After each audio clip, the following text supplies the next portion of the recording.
I was walking through the dark halls of the Moon River Brewing Company when I saw it. A shadow that wasn't mine, moving on its own. But when I turned to look, there was no one there. Welcome to Friday 13, where every nightmare is real. And this one's mine. I'm Alex, and this happened to me on October 13th, 2019, in Savannah, Georgia. Stay with me, because what I saw in that brewery, it's still there, waiting for someone new to take the tour. It was October 12th, 2019. I was 27, visiting Savannah with my friends for a weekend trip. Part history, part ghost stories. I had always been drawn to the city's haunted past, and a Moon River Brewing Company was at the top of my list. Built in 1821, it's one of Savannah's oldest buildings, and it's infamous for being one of the most haunted spots in the city. I had heard the tales, ghostly apparitions, disembodied voices, even objects moving on their own. My friends, Sarah and Mike, weren't as keen on the paranormal, but I convinced them to join me for a nighttime tour. I thought it'd be fun, maybe a little spooky, something to laugh about later. I had no idea what I was walking into. The tour started at 9 p.m., just as the sun dipped below the horizon. Our guide, a local named Tong, with a thick southern drawl, met us at the entrance. He was a tall, wiry man with a lantern in hand, his eyes gleaming with a mix of excitement and something darker, maybe fear. He led us through the main bar, its wooden beams creaking underfoot, and began sharing the brewery's dark history. He spoke of tragic deaths, a worker crushed by falling barrels, a woman who fell from the balcony, even the spirit of a child who supposedly plays pranks on visitors. I felt a chill crawl up my spine, but I told myself it was just the stories getting to me. As we moved deeper into the building, the air grew heavier, like the weight of the past was pressing down on us. Tom grinned, his lantern casting flickering shadows on the walls.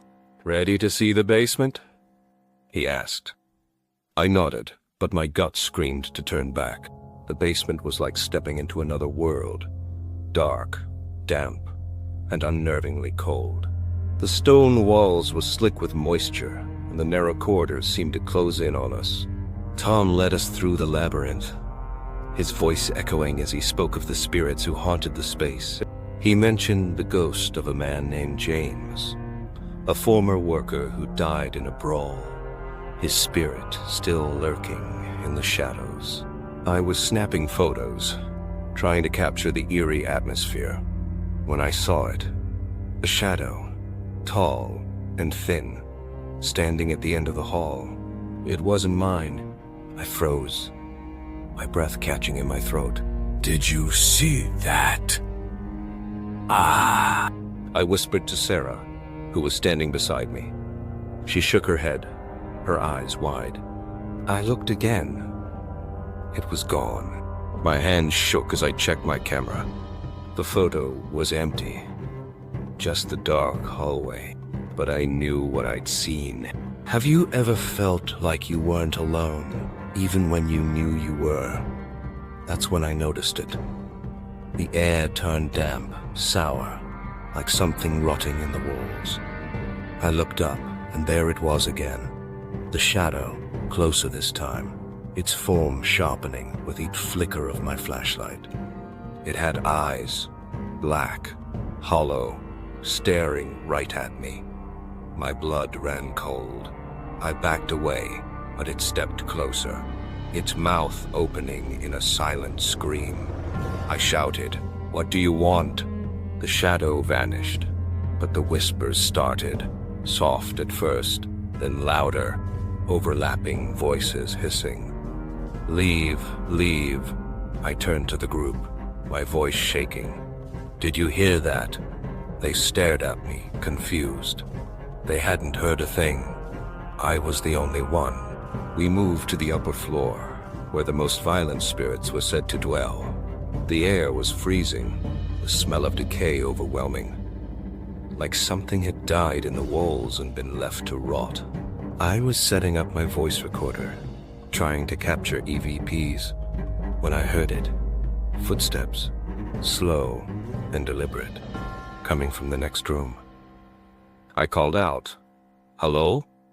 Is someone there?" No answer.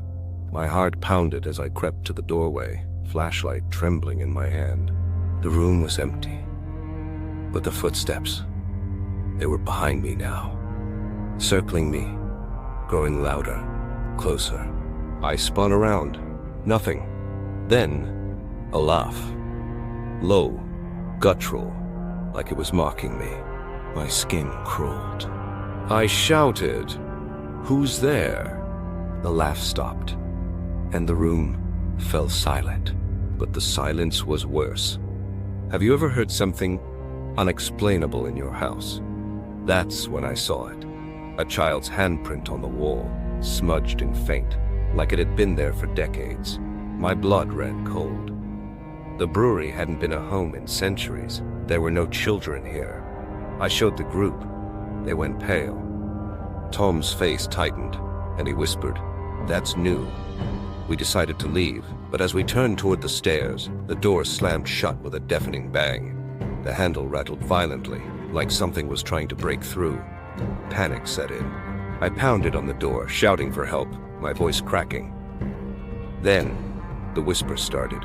Soft at first, then louder, angrier. "Stay, stay." I felt it. A cold hand gripping my shoulder, its touch like ice. I screamed, and the door flew open. We bolted down the stairs, didn't look back. I left Savannah the next day, but the whispers, they follow me. I hear them in my dreams, in the silence. Come back, stay. I've tried to forget, but I can't. This was real. October 13th, 2019, Savannah, Georgia. So, next time you visit a haunted brewery, ask yourself, who's really brewing in those shadows? That's my story. Every detail real. Every fear still with me.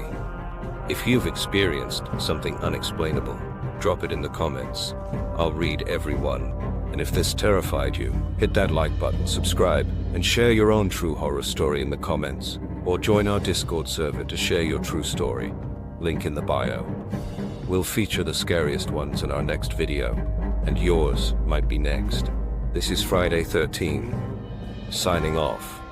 But remember, the shadows are always listening.